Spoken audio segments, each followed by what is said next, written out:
Hello guys, welcome back to PC Error Detective.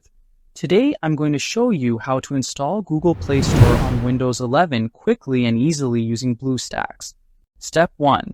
Go to the official BlueStacks website and click on Download the installer for Windows.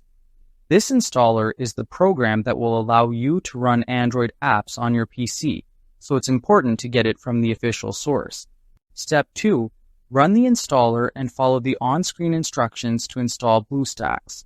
The installation process is simple, and the prompts will guide you step by step, making sure everything is set up correctly.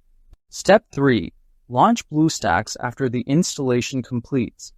Opening it for the first time will prepare the Android environment so you can start using apps just like on a smartphone.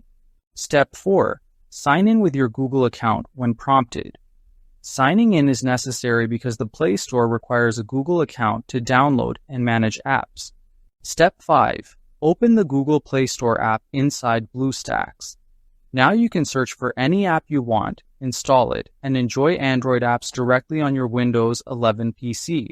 Thanks for watching, and don't forget to subscribe to PC Error Detective for more helpful tutorials.